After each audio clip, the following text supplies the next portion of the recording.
ላለፉት 28 ዓመታት ጥቅም ላይ ሲውል የነበረው የትምህርት ፖሊሲ ተቀየረ። የአድዋ 00 ፕሮጀክት ከ78 በመቶ በላይ መጠናቀቁን የአዲስ አበባ የመጋ ፕሮጀክቶች ግንባታ ጽሕፈት ቤት አስታወቀ። ሩሲያ ከአሜሪካ ጋር የገባችውን የጦር መሳሪያ ቅነሳ ስምምነትን ስለመሰረዟና ዓለም ለተጨማሪ አለመረጋጋት ሊዳረግ እንደሚችል የተተነተነበትን ዘገባ ደግሞ ከውጭ ይዘናል። ጤና ይስጥልን። ሰላም በኢትዮጵያና በመላው ዓለም ያላችሁ ተከታታዮቻችን በያላችሁበት እንደምን ቆያችሁ? ይህ ኢቲቪ 57 የዜና ሰዓት ነው። ሰለሞን ኃይለ ኢየሱስ ነኝ። አብራችሁን ቆዩ። በቅድሚያም የሚኒስትሮች ምክር ቤት በዛሬው ዕለት ማካሄደው 17ኛ መደበኛ ስብሰባው በተለያዩ ጉዳዮች ላይ ተወያይቶ ውሳኔ አሳለፈ።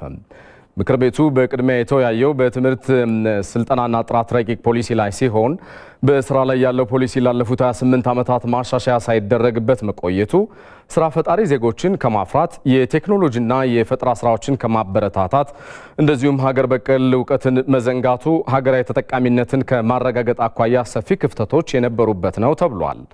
በመሆኑም ለሁሉም ህፃናትና ወጣቶች ጥራት ያለው ትምህርት ማዳረስ ትውልዱን ባለብዙ ልሳንና ተወዳዳሪ በማድረግ ረገድ ጉልህ አስተዋጽኦ የሚያበረክት ብቁ የሰው ኃይል ለማፍራት የሚያስችል የዘርፉን ዓለም አቀፋዊ ለውጦች መሰረት ባደረገ መልኩ የኢትዮጵያን የትምህርት ጥራት ወደ ላቀ ደረጃ ማድረስ ግብ ያደረገ ረቂቅ ፖሊሲ ተዘጋጅቶ ለሚኒስትሮች ምክር ቤት ቀርቧል። ምክር ቤቱም በረቂቅ ፖሊሲው ላይ በሰፊው ከተወያየ በኋላ ግብዓቶችን በማከል ከጸደቀበት ከዛሬ ጀምሮ በስራ ላይ እንዲውል በሙሉ ድምጽ ወስኗል። በመቀጠልም ምክር ቤቱ የተወያየው የራስ ገዝ ዩኒቨርሲቲ ለመደንገግ በቀረበው ረቂቅ አዋጅ ላይ ሲሆን የከፍተኛ ትምህርት ተቋማት ነፃ ሆነው ስለ አካዳሚክ ስራዎቻቸው ብቻም በስራቸው መወሰን እንዲችሉ በዓለም አቀፍ ደረጃ ተወዳዳሪ የመማር ማስተማርና የምርምር ስራ የዳበረ ዕውቀት የሚገኝባቸው ተቋማት እንዲሆኑ ህብረተሰቡ ዘርፈ ብዙ የማህበራዊ አገልግሎቶችን የሚያገኝባቸው የራሳቸውን የገቢ ምንጮች በማስፋፋት በሂደትም በራሳቸው በጀት የሚተዳደሩ እንዲሆኑ ማስቻልን ታሳቢ ያደረገ ቀስ በቀስ ደግሞ በመንግስት ዩኒቨርሲቲዎች ላይ የሚተገበር ረቂቅ አዋጅ ተዘጋጅቶ ለሚኒስትሮች ምክር ቤት ቀርቧል። ምክር ቤቱ በረቂቅ አዋጁ ላይ በሰፊው ከተወያየ በኋላ ግብዓቶችን በማከል ይጸድቅ ዘንድ ወደ ህዝብ ተወካዮች ምክር ቤት እንዲተላለፉ በሙሉ ድምጽ ወስኗል። ሌላኛው ምክር ቤቱ የተወያየበት ጉዳይ በከፍተኛ የትምህርት ተቋማትና በማስተባበሪያ ሆስፒታሎች የሚሰሩ የአካዳሚክስ ቴክኒክ ረዳቶችን ተግባርና ኃላፊነት እንደዚሁም ጥቅም ለመወሰን በቀረበ ረቂቅ ደንብ ላይ ነው። በከፍተኛ የትምህርት ተቋማት ውስጥ በላቦራቶሪዎች፣ በኢንዱስትሪዎች፣ በምርምርና በማህበረሰብ አገልግሎት መስጫ ማዕከላት አገልግሎት የሚሰጡ ባለሙያዎችን መብትና ግዴታዎችን እንደዚሁም ሊሟሉላቸው የሚገቡ ጥቅሞችን በህግ መደንገግ የስራ ተነሳሽነትን የሚያሳድግ ከመሆኑም ባሻገር ለከፍተኛ ትምህርት ተልዕኮ ስኬት ድርሻው የጎላ ስለመሆኑ ስለታመነበት ለከፍተኛ ትምህርት ተቋም ሁለንተናዊ እድገት ማነቆ የሆኑ ተግዳሮቶችን ለመቅረፍ የሚያስችል ረቂቅ ደንብ ተዘጋጅቶ ለሚኒስትሮች ምክር ቤት ቀርቧል።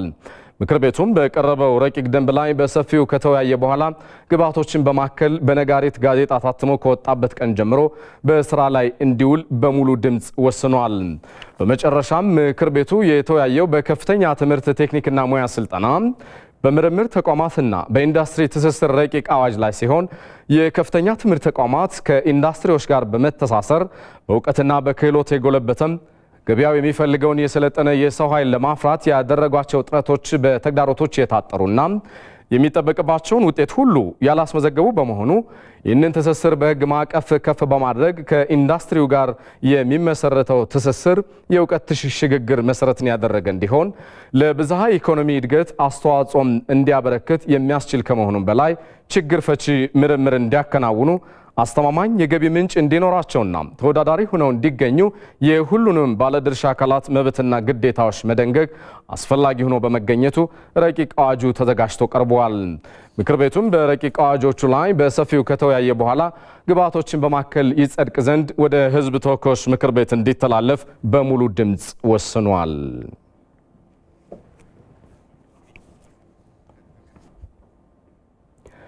ይህ በዚህ እንዳለ ላለፉት 28 ዓመታት ጥቅም ላይ ሲውል የነበረው የትምህርት ፖሊሲ ተቀየረም። በአዲሱ ስርዓተ ትምህርት ከአንደኛ እስከ 6ኛ ክፍል የግብረ ገብ ትምህርት ይሰጣል የሚለው ከማሻሻያው መካከል ይገኝበታል። ዘጋቢያችን ሰናይት ንጉሴ ዝርዝሩን ይዛለች።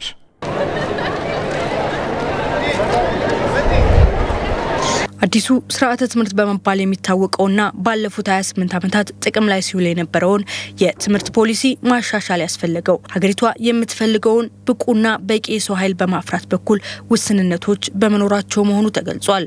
በመሆኑም የትምህርት ፖሊሲው ከነበሩበት ችግሮች በመነሳት አዲስ ረቂቅ የትምህርት ፖሊሲና ስልጠና ተዘጋጅቶ በረቂቁ ላይ ከህብረተሰቡና ከተለያዩ ባለድርሻ አካላት ጋር ውይይት ተደርጎበታል። በውይይቱ የተገኙ ሐሳቦችም በግብዓትነት በረቂቅ ፖሊሲው እንደተካተቱ ተገልጿል። በመሆኑም አዲሱ የትምህርትና ስልጠና ፖሊሲ ቅድመ አንደኛ ደረጃ የ5ና የ6 ዓመት ህፃናት የሚማሩ ሲሆን አንደኛ ደረጃ ከአንደኛ እስከ 6ኛ ክፍል፣ መካከለኛ ደረጃ 7ኛና 8ኛ ክፍል እንዲሁም ሁለተኛ ደረጃ ከ9ኛ እስከ 12ኛ ክፍል የሚሰጥ ይሆናል። የቴክኒክና ሙያ ስልጠናን በተመለከተ ከአንደኛ እስከ 8ኛ ደረጃዎች ይኖሩታል ተብሏል። በአዲሱ ስርዓተ ትምህርት የከፍተኛ ትምህርት ቅድመ ምረቃ አነስተኛው 4 ዓመት፣ ሁለተኛ ዲግሪ 2 ዓመት፣ ፒኤችዲ 4 ዓመት እንደሚሆንም ተነግሯል። ተማሪዎች በትንሹ ቢያንስ 3 ቋንቋዎችን እንዲማሩ ይደረጋል የሚለው ከማሻሻያዎቹ ተካቷል። የአፍ መፍቻ ቋንቋ እንደ ትምህርት አይነትና እንደ ማስተማሪያ ቋንቋነት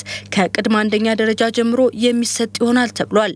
በሁለት ቋንቋዎች ትምህርት የሚሰጥበት የክፍል ደረጃ ማብቂያ በክልሎች ተወስኖ ተግባራዊ እንደሚደረግ ተገልጿል። የእንግሊዝኛ ቋንቋ በትምህርት አይነት ከአንደኛ ክፍል ጀምሮ ይሰጣል ተብሏል። እንግሊዝኛ በማስተማሪያ ቋንቋነት ስራ ላይ የሚውልበት የጊዜ ገደብ በክልሎች የሚወሰን ሲሆን ከ9ኛ ክፍል ጀምሮ በአስገዳጅነት ተግባራዊ ይደረጋል የሚለው በማሻሻያው ተካቷል። በተጨማሪም ከፌደራል የሥራ ቋንቋዎች መካከል አንድ ቋንቋ የወላጅን ምርጫ ታሳቢ በማድረግ ከ3ኛ እስከ 10ኛ ክፍል የሚሰጥ ይሆናል። አንድ ተጨማሪ የውጭ ሀገር ቋንቋም ከ9ኛ ክፍል ጀምሮ እንደ አንድ አማራጭ ትምህርት እንደሚሰጥ ተገልጿል። መደበኛ የቴክኒክና ሙያ ስልጠና በእንግሊዝኛ ቋንቋ እንደሚሰጥም በአዲሱ ስርዓተ ትምህርት ተካቷል። የግብረ ገብ ትምህርት ከአንደኛ እስከ 6ኛ ክፍል ራሱን ችሎ ከ7ኛ ክፍል በኋላ በዜግነት ትምህርት ውስጥ ተካቶ እንዲሰጥ ይደረጋልም ተብሏል። ልዩ ተሰጥኦ ያላቸው የአካል ጉዳተኛና ልዩ የመማር ፍላጎት ያላቸው ተማሪዎችን የሚያስተናግድ ስርዓተ ትምህርትም ተዘጋጅቷል ተብሏል። በአጠቃላይ አዲሱ ስርዓተ ትምህርት ለሀገር በቀል ዕውቀት ለሙያና ለቀለም ትምህርት እንዲሁም ለግብረ ገብ ትኩረት ሰጥቶ ስርዓተ ትምህርቱ በቴክኖሎጂ ተደግፎ እንዲሰጥ ይደረጋል ተብሏል። የትምህርት ምዘና 6ኛ፣ 8ኛና 12ኛ ክፍል መጨረሻ ላይ እንደሚሰጥም የትምህርት ሚኒስቴር ገልጿል።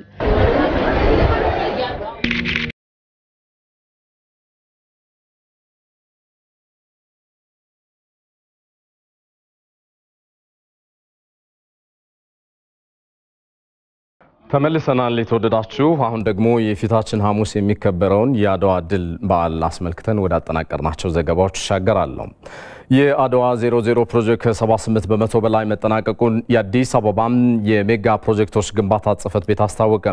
ጽፈት ቤቱ ቀሪ ግንባታው በተያዘለት የጊዜ ሰሌዳ እንዲጠናቀቅም በከፍተኛ ተሳትፎ ስራዎች እየተሰሩ ስለመሆኑ ገልጿል። ዘጋቢያችን አሸናፊ እንዳለ ዝርዝሩን ይዟል።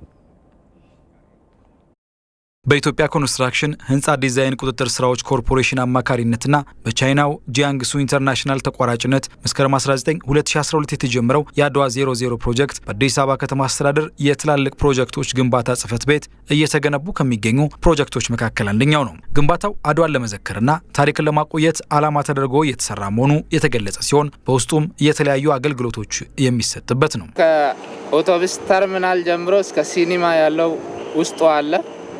ከፓርኪንግ እስከ የተለያዩ አዳራሾች አሉ።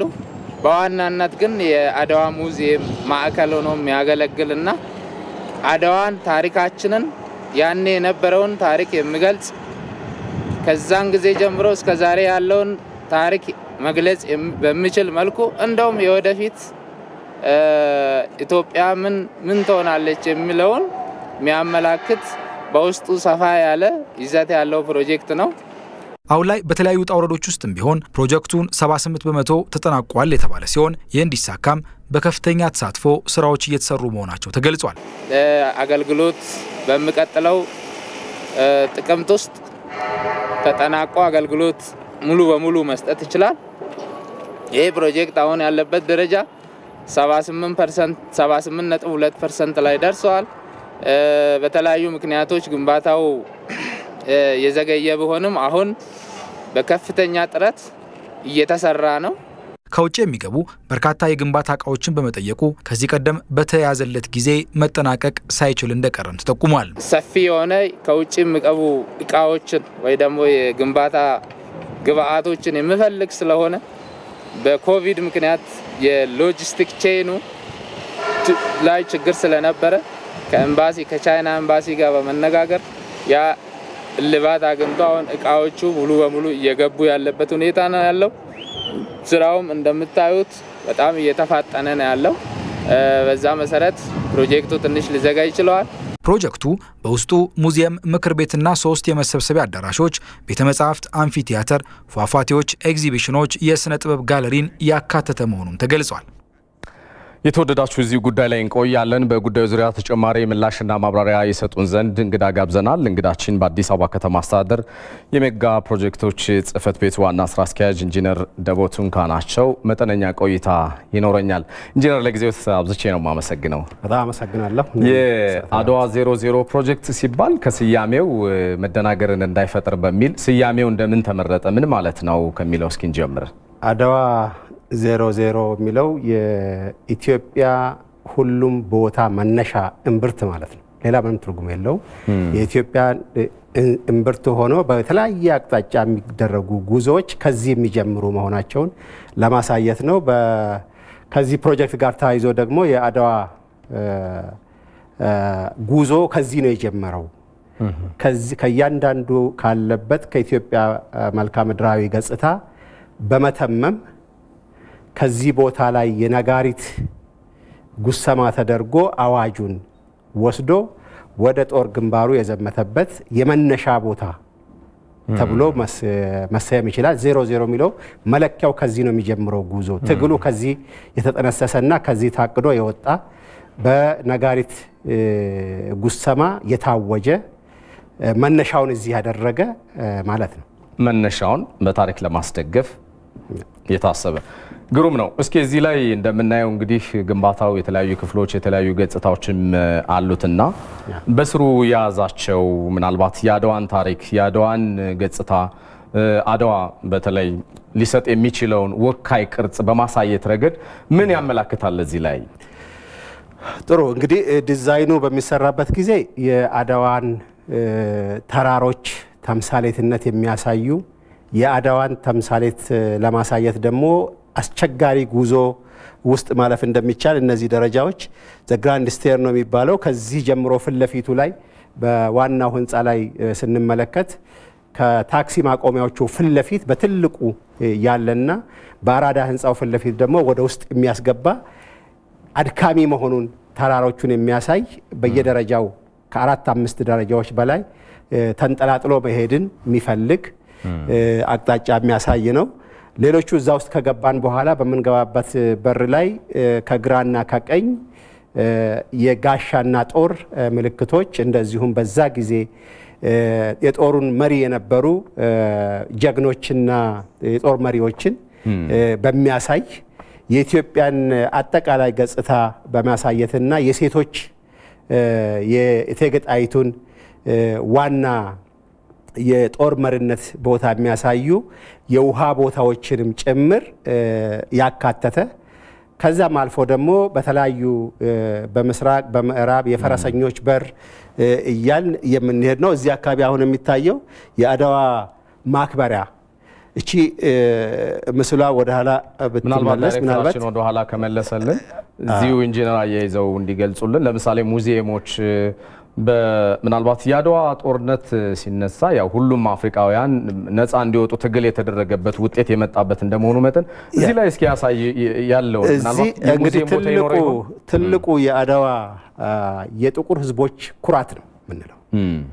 የጥቁር ህዝቦች የትኛውም ጥቁር ህዝብ በአፍሪካ ውስጥ ያለ ብቻ አይደለም፣ በሌላኛውም ዓለም ላይ የሚኖሩ ጥቁር ህዝቦች ኩራት ጥቁር ማሸነፍ ይችላል፣ የማሸነፍ አቅም አለው፣ የማሸነፍ ብልህነት አለው የሚለውን የሚያሳይ ተምሳሌት ነው። ከዛ በኋላ ነው ፓን አፍሪካኒዝም የመጣው። ከ1980ዎቹ በኋላ በ1901 ነው የፓን አፍሪካኒዝም እና የአፍሪካ ህብረትም የተቋቋመው። ከዚህ ተነስቶ ይሄ ቅድም ያልኩት የአድዋን ጉዞ የሚያሳይ አድካሚ መንገድ መሆኑን የሚያሳዩ ናቸው። በውስጥ ደግሞ የምናያቸው በርካታ ጋለሪዎች፣ መሰብሰቢያ አዳራሾች፣ ሙዚየሞች፣ የቅርስ ማሳያዎችና የቱሪስት መስህብ ሊሆኑ የሚችሉ በርካታ በህንፃ እነጻ ውስጥ ሊካተቱ የሚገቡ በርካታ ግብዓቶችን ያካተተ ነው። እዚች ቦታ ላይ በአንደኛው በኩል እቺ ራሷ ነጋሪቷን ለማሳየት ነው። እዚህ ጋር ከዚህ በኩል እዚህ ላይ የሚሰሩ አሁን በቅርብ ቀን የሚተከሉ የሰማዕታት ለዛ የተሰዉ ሰማዕታቶችን በዚህ ላይ በአርት የሚሰራ ይሆናል። ከላይ ደግሞ መስታወት ይለብስና መስታወቱ ራሱ የከበሮ የነጋሪቱን ቅርጽ ይዞ የተሰራበት ሁኔታ ነው ያለውና ይሄ ከታች ጀምሮ እስከ ላይኛው ድረስ በሌላኛው በኩል ደግሞ የውሃ ገንዳዎች ያሉበትና ጠላትን ከውሃ ገንዳ እንዴት በመከላከል ማሸነፍ እንደሚቻል የእቴጌ ጣይቱንም ተምሳሌትነትና መሪነት የጦር መሪነት ጀግንነትን የሚያሳዩ ግብዓቶችን ያካተተ ቦታ ነው ተደርጎ የተሰራው። በአጠቃላይ የዚህ ህንፃ ሲታነጽ የኢትዮጵያን ጀግኖች በአንድነት የመተመም ለራሳቸውም ነፃነትን አስከብረው ለአፍሪካም ተምሳሌት የሆኑበት እስከ ዛሬም ድረስ የአፍሪካ አንድነት በዚህ ቦታ ላይ የሚከበርበት የአፍሪካ ምስል ነው ብለን ነው የምናስቀምጠው። እዚሁ ሳንወጣ ኢንጂነር መቼ ነበር ይጠናቀቃል የተባለው? ስለምንስ ዘገየ የሚል ጥያቄ ይነሳልና ምናልባት እሱንም አብረው ቢያነሱልን። ጥሩ። ፕሮጀክቱ እንግዲህ መጀመሪያ ሲጀመር በ2012 ዓ.ም ነው። የ2012 ብዙ በሚጀመርበት ጊዜ የፕሮጀክት ዲሊቨሪ ሜቶዶሎጂው ዲዛይን ቢውልድ ነው። ዲዛይኑም ቢውልዲንጉም ኮንስትራክሽኑም አንድ ላይ የሚሄድበት ሁኔታ ነው ያለው። ዲዛይን ቢውልድ በሚሆንበት ጊዜ የዲዛይን ስራው በየጊዜው በደንብ ተጠንቶ ተቀምሮ መቀመጥ መቻል አለበት። ዲዛይን የራሱ ጊዜ ነበረው። ድሮ አሁን ኢሚዲየትሊ አንድ ፕሮጀክት ሲጀመር ወደ ግንባታ የሚገባበት ጥናቱና ዲዛይኑ ተጠናቆ ነው። አሁን ግን ዲዛይኑ የኮንትራቱ አካል ነውና መጀመሪያ ዲዛይኑ ላይ መግባባት፣ እነዚህ ዲዛይኖች በሚሰሩበት ጊዜ የተዛባ ታሪክን እንዳያመጡ ጥንቃቄ የሚደረግባቸው በርካታ መግባባቶች፣ ብዙ ስቴክሆልደሮችን በማሳተፍ እወንታ ማግኘት ያለባቸው ጉዳዮች አብራሉ። ስለዚህ ዝም ብሎ እንደማንኛውም ተራ ግንብ ውለታ እንደተገባ ኮንትራክተሩ ጊዜውን ብቻ ጠብቆ የሚነዳው ሳይሆን እነዚህን ሂደቶች አልፎ የሚሄድበት ኮንሲደሬሽን አለው። ስለዚህ የጥናትና ዲዛይን ጊዜ አለው ማለት ነው። ከጥናትና ዲዛይን ጊዜ በኋላ ደግሞ በዛ ጊዜ በነበረው የኮቪድ ችግር በርካታ ተግዳሮቶች ነበሩ። እንቅስቃሴ በአብዛኛው አልነበረም። የውጭ የሚገቡ ግብዓቶች ማምረቻዎች የመዘጋት ጭምር ከፍተኛ ተግዳሮት ሆነውብናል። በሀገራችንም የነበሩ ጉዳዮችም በተመሳሳይ መልኩ የኤፊሽንሲውን የመጨመር ሁኔታ የቀነሱበት ሁኔታ አለ። አሁን ግን እነዚህ ነገሮች ኮፕ አፕ አድርጎ በሚቀጥለው ዓመት ሙሉ በሙሉ ለአገልግሎት መብቃት በሚችልበት ሁኔታ እየተሰራ ያለበት ሁኔታ ነው ያለው። እዚሁ ላይ ከ78 በመቶ በላይ ተጠናቋል። ቅድም ዜናው ላይ ስናነሳ ከተንቀሳቃሽ ምስሉ በጣም የማረከኝ ስለሆነ ነው። እስኪ ጥቂት እነዚህ ነገሮች ያብራሩልን። ይሄ የአድዋ ማክበሪያ ቦታ ጀርባ ላይ ነው። እነዚህ ችቦዎች ናቸው። ከላይ የሚታዩት እሳቶች ችቦዎች ናቸው። ምን ይወክላሉ? በወቅቱ የነበረውን ነገር ለምሳሌ ይሄ ድልን ነው የሚያበስሩት። የድል ቦታ መሆኑን በድል የተገኘ መሆኑን በእሳት ውስጥ አልፈን ድልን ያገኘንበት መሆኑን የሚያሳዩ ናቸው። ከዚህ በዚህ በኩል ያለው ማህበረሰቡ የሚቀመጥበትና የአድዋ ማክበሪያ ቦታ ጭምር ከጀርባው ላይ በእሳት ውስጥ አልፈን ድልን ያገኘንበት ብሎ ማሳየት ይቻላል። በሚቀጥለው 2016 ጥቅምት ወር ላይ አቅጣጫ አስቀምጣችኋል። ይጠናቀቃል ተብሎ ማለት ነው ሙሉ በሙሉ። ምን ያክል እርግጠኛ መሆን ይቻላል? እንግዲህ ዋነኛው የአንድ ፕሮጀክት በጊዜው ለማጠናቀቅ ግብዓት ነው። ግብዓቶች መመረት እና መጓጓዝ እና መገጠም ነው። በአሁኑ ጊዜ 100 በላይ የሚደርስ ኮንቴነሮች እቃ ይዘው ገብተዋል። ከባባዶቹ ስራዎች የምንላቸው የኤሌክትሮሜካኒካል፣ የሳኒተሪ፣ የኤሌክትሪካል ኢንስታሌሽን ስራዎች ሙሉ በሙሉ እየተጠናቀቁ ነው ያሉት። የስካይላይት ስራዎች ቅድም ኢንጂነር ዳዊትም ሲያስረዳ እንደነበረው የስካይላይት ስራዎችን የመስራት ነው። ከዛ በኋላ የፊኒሺንግ ፓርቶች ናቸው። ሴራሚክ ከ50,000 ካሬ ሜትር በላይ የሴራሚክ እቃ ገብቶ በቦታው ላይ ነው የሚገኘው። ሰው ሙሉ በሙሉ መስራት የሚቻልበት ደረጃ ነው ያለው።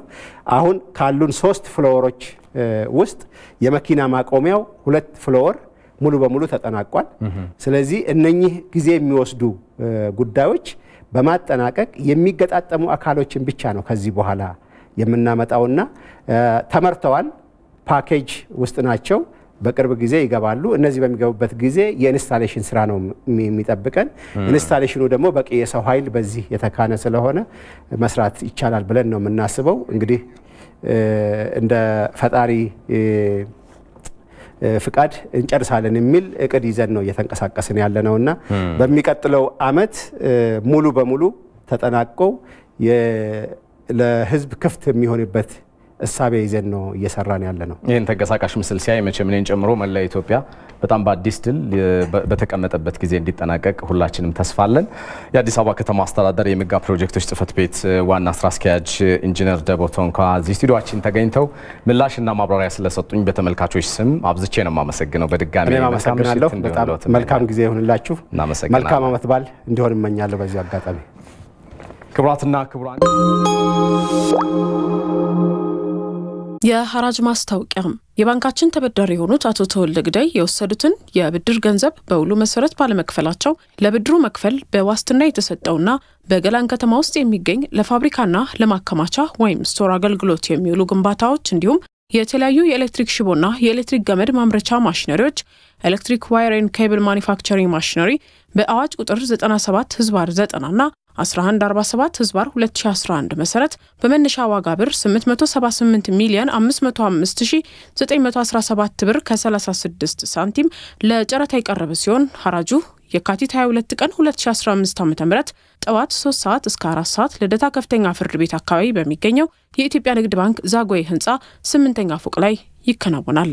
ለበለጠ ዝርዝር መረጃ ጥር 21 ቀን 2015 ዓ.ም የታተመውን የሪፖርተር ጋዜጣ መመልከት ወይም በስልክ ቁጥር 0115574646 በመደወል ወይም ልደታ ፍርድ ቤት አካባቢ በሚገኘው የባንኩ ዛጎይ ህንጻ 8ኛ ፎቅ የቢሮ ቁጥር 806 ፎርክሎዠር ክፍል በግንባር ቀርቦ ማነጋገር ይቻላል። የኢትዮጵያ ንግድ ባንክ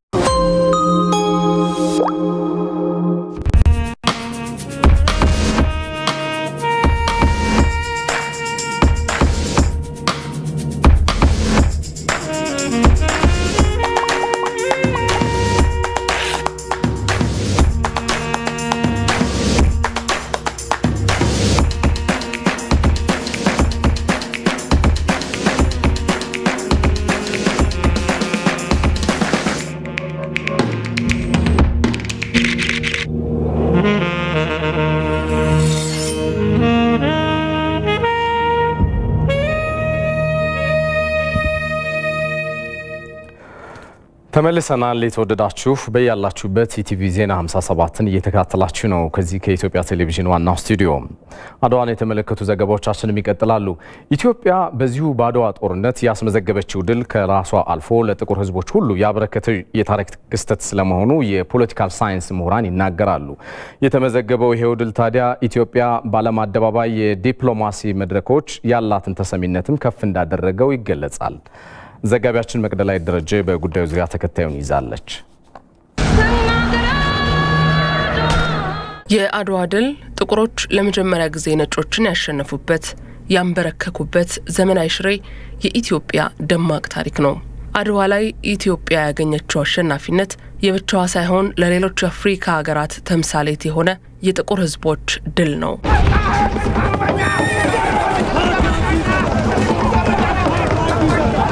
የአድዋ ድል ዓለም ለጥቁር ህዝቦች የነበረውን አመለካከት የቀየረና ምንም ለውጥ አያመጡም የተባሉትን ጥቁር ህዝቦች በኢትዮጵያውያን ፊት አውራሪነት ታሪክን የቀየረ ክስተት ነው። የአድዋ ድል የኢትዮጵያን ዲፕሎማሲ በበጎ ተጽዕኖ የሚደግፍ እስከዛሬም ያለ ወደፊትም የሚኖር የታሪክ ሁነት ነው ሲሉ የፖለቲካ ሳይንስ መምህሩ ሽመልስ ኃይሉ ይናገራሉ። ኢትዮጵያ ዓለም ላይ ያላትን ሁኔታን ቶታል የቀየረው ነው። ኢትዮጵያ የምትባለው ሀገር በዘመናዊ መንገድ እንድትፈጠር ዓለም አቀፍ ዕውቅና እንድታገኝ ያደረገው ነው።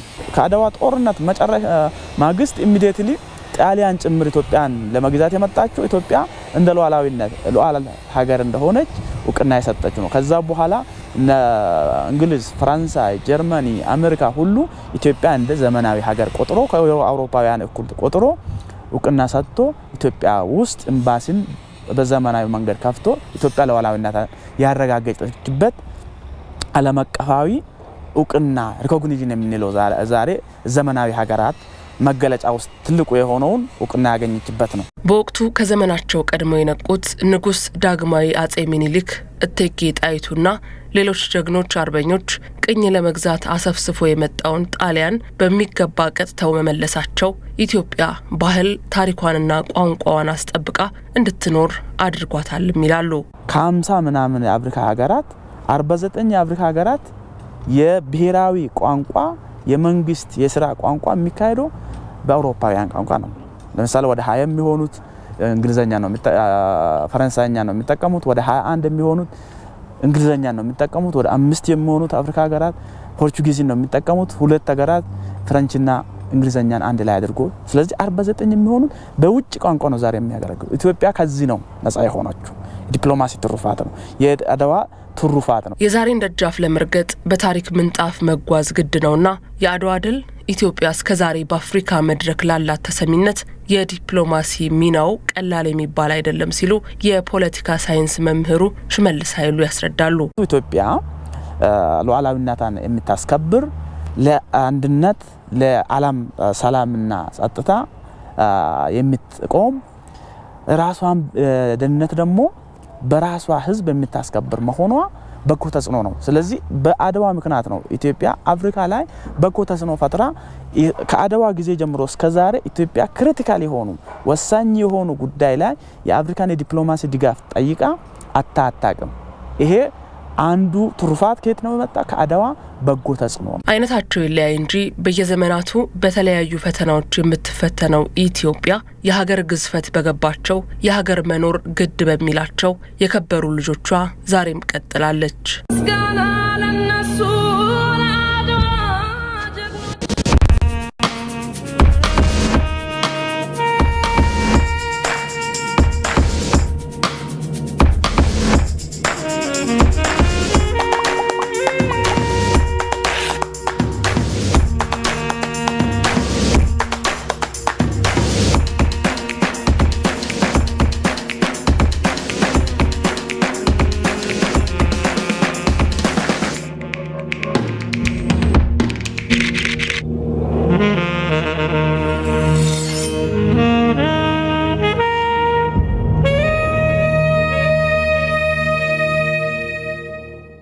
ተመልሰናል።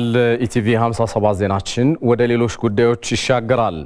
ወደ መቀሌና ሽሬ በሚደረጉ በረራዎች ከታሪፍ በላይ በማስከፈላቸው የተጠረጠሩ ግለሰቦችን ተጠያቂ የማድረግ ስራ እየተከናወኑ ስለመሆኑ ተገለጸ።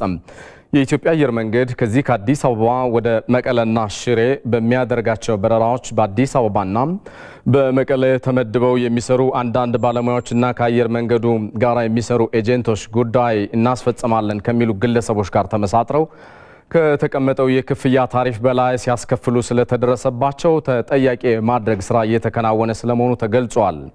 የብሔራዊ መረጃና ደህንነት አገልግሎት ለመገናኛ ብዙሃን በላከው መግለጫው እንዳመላከተው ከታሪፍ በላይ ሲያስከፍሉና ህብረተሰቡን ለእንግልት ሲዳርጉ የተደረሰባቸው በሙሉ ጉዳያቸው ተጣርቶ ተጠያቂ የማድረግ ስራም በጋራ እየተሰራ እንደሚገኝ አብራርተዋል። በአሁኑ ወቅትም በቀን ወደ መቀለ የሚደረገው በረራ ቁጥር ወደ 5 ማደጉን እንደዚሁም ወደ ሽሬ የሚደረገው በረራ ደግሞ በሳምንት ወደ 9 ከፍ ማለቱን የጠቆመው መግለጫው አስፈላጊው የሰው ኃይል በየበረራ መዳረሻዎቹ ተመድቦ ደህንነቱ በተረጋገጠ ሁናቴ ተጓዦች በቂ አገልግሎት እንዲያገኙ በቁርጠኝነት እየተሰራ ስለመሆኑም አመላክቷል። ሆኖም በርካታ ሰዎች የአየር ትራንስፖርት የመጠቀም ፍላጎታቸው መጨመሩን እንደ መልካም አጋጣሚ የወሰዱት በዚህ በአዲስ አበባና በመቀለ ተመደቡ ሙያዊ ስነ ምግባር የጎደላቸው የኢትዮጵያ አየር መንገድና አንዳንድ ሰራተኞችና ከአየር መንገዱ ጋር የሚሰሩ ኤጀንቶች ከጥቅም ተጋሪ ግለሰቦች ጋር በመመሳጠር ከተቀመጠው የክፍያ ታሪፍ በላይ ሲያስከፍሉ እንደነበረ ተደርሶበታል። የብሔራዊ መረጃና ደህንነት አገልግሎትና የኢትዮጵያ አየር መንገድ በጉዳዩ ዙሪያ ክትትል ሲያደርጉ ቆይተው በድርጊቱ ሲሳተፉ የነበሩ 4 ግለሰቦች በመለየታቸው እጅ ከፍንጅ ተይዘው ጉዳያቸው መቀሌ ፖሊስ ጣቢያም በምርመራ ሂደት ላይ እንደሚገኝ መግለጫው አስታውቋል። በኢትዮጵያ አየር መንገድ ሲሰሩ የነበሩ 5 ኤጀንቶች ደግሞ ከስራ ታግደው ጉዳያቸው እየተጣራ ሲሆን ሌሎች በጉዳዩ የተሳተፉ አካላትን በመለየት እርምጃዎች ለመውሰድ መረጃዎችን የማጣራት ስራ እየተከናወነ እንደሚገኝ የብሔራዊ መረጃና ደህንነት አገልግሎት አመላክቷል። ህብረተሰቡ በህጋዊ አሰራርና ይህንኑ ለማከናወን ከተደራጁ ቢሮ ብቻ ቀርቦ ትኬቶችን በመግዛት በተቀመጠው የተቋሙ ታሪፍ ብቻ አገልግሎት ማግኘት የሚችል መሆኑን ያመላከተው መግለጫው ባልተገባ መንገድ በህገወጦች ተታሎ እላፊ ገንዘብ እንዳይከፈልና እንዳይጭበረበር መጠንቀቅ እንዳለበት ማስገንዝበዋል። ህብረተሰቡ በማንኛውም ሁናቴ ለመጭበርበር የሚሞክሩ ግለሰቦች ሲያጋጥሙት በየአካባቢው ለሚገኙ የጸጥታና የደህንነት አካላት መረጃ በመስጠት ትብብሩን አጠናክሮ እንዲቀጥል ጥሪ ያቀረበው የብሔራዊ መረጃና ደህንነት አገልግሎት በተቋሙ ነፃ የስልክ መስመር 910 ላይ ጥቆማ መስጠት እንደሚቻል በመግለጫው አመላክቷል።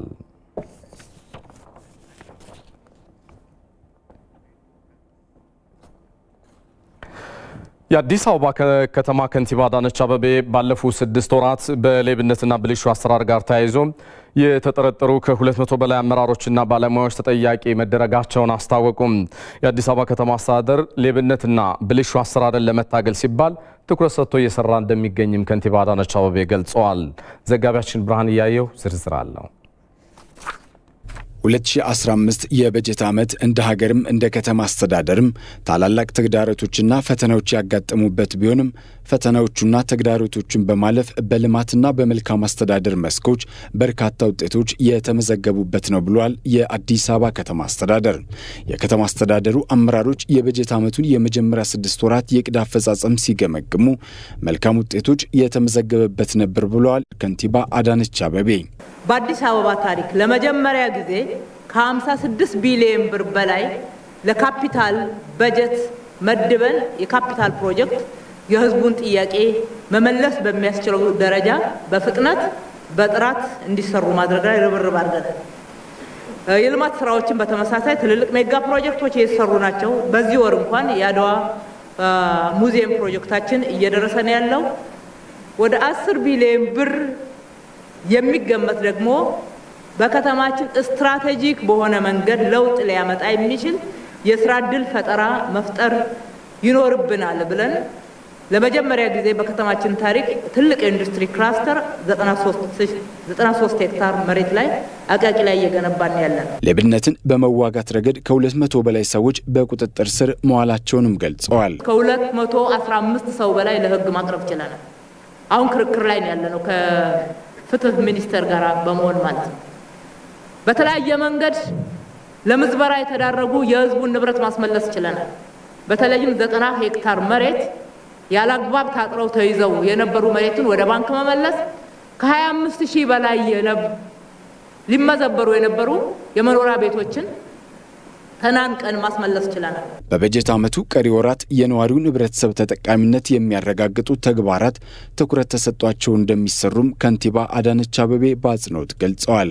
ሙስናና ሌብነት ላይ የጀመርነውን ዘመቻ አጠናክረን መቀጠል፣ የሌማት ትሩፋትን፣ የከተማ ግብርናን፣ የኑሮ ውድነትን ለመቀነስ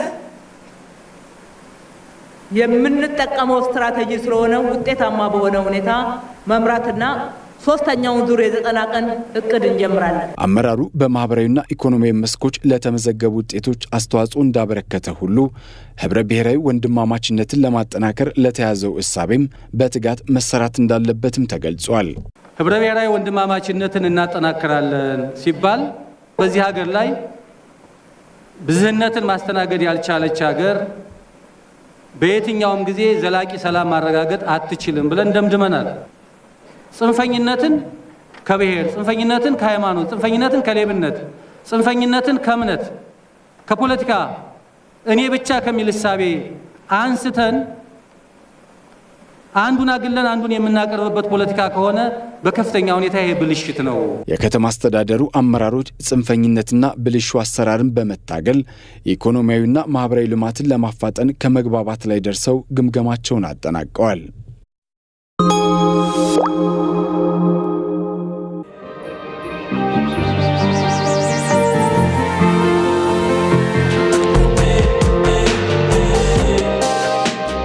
ብርቱ ጥረት ያማረ ውጤት ይሰጣል። ለሚወዱት ነገር መጽናት ደስታን ያጎናጽፋል። የድካም ውጤትን መመልከት እርካታን ይቸራል።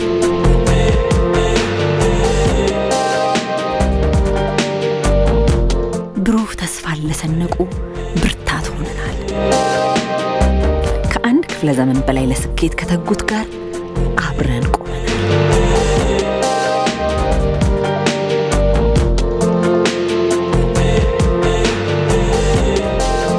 የኢትዮጵያ ልማት ባንክ የልማት አጋሩ።